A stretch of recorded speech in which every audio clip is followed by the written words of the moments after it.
Your Excellency, President of Sri Lanka, Mr. Ranil Wickremesinghe, Your Excellency, Foreign Minister Ali Sabri, friends of the media, dear colleagues. First of all, let me say what a great pleasure it is to be back in Colombo. I thank you, President Ranil Wickremesinghe, for receiving me today. We've had a very good discussion that follows up on my meeting with my counterpart and other Sri Lankan ministers yesterday evening. My primary purpose of coming to Colombo at this time is to express India's solidarity with Sri Lanka during these difficult moments. As you all know, last year, India extended about $4 billion in terms of credits and rollovers to help Sri Lanka get through an economic crisis. For us, it was an issue of neighborhood first and not leaving a partner to fend for themselves. This year, in a developing situation that was beginning to cause concern, the same sentiment reasserted itself. We felt strongly that Sri Lanka's creditors must take proactive steps to facilitate its recovery. India decided not to wait on others, but to do what we believe is right. We extended financing assurances to the IMF to clear the way for Sri Lanka to move forward. Our expectation is that this will not only strengthen Sri Lanka's position, but ensure that all bilateral creditors are dealt with equally. While doing that, we also know that Sri Lanka's pathway is one of a strong economic recovery propelled by greater investments. Here too, I have a clear message that I will be sharing with the business community. India will encourage greater investments in the Sri Lankan economy, especially in core areas like energy, tourism, and infrastructure. We count on the government of Sri Lanka to provide a more business-friendly environment to create a powerful pull factor. I'm confident that the gravity of the situation is realized by policymakers here.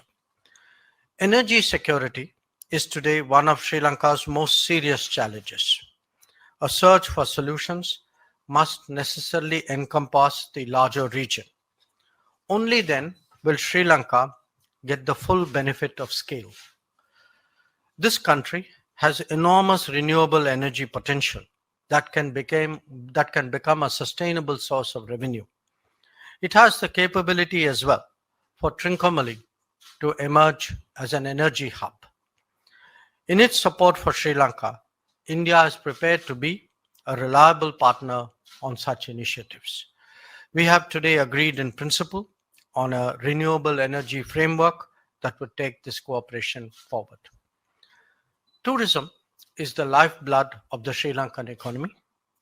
I note that Indian tourists are expressing their positive sentiments for Sri Lanka in a very, very practical manner by coming here.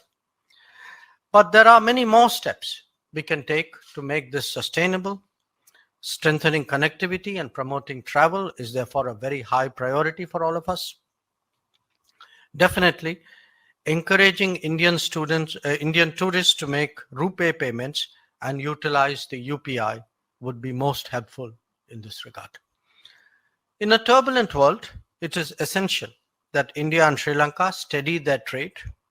The use of rupee settlement for trade is obviously in our mutual interest. Friends, India has always supported both the political and economic stability of Sri Lanka.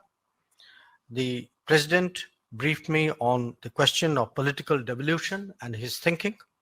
I shared with him our considered view that the full implementation of the 13th Amendment and early conduct of provincial elections are critical in this regard.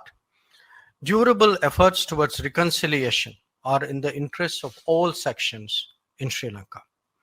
I also spoke of the need to pay special attention to the requirements of the Indian origin Tamil community. I handed over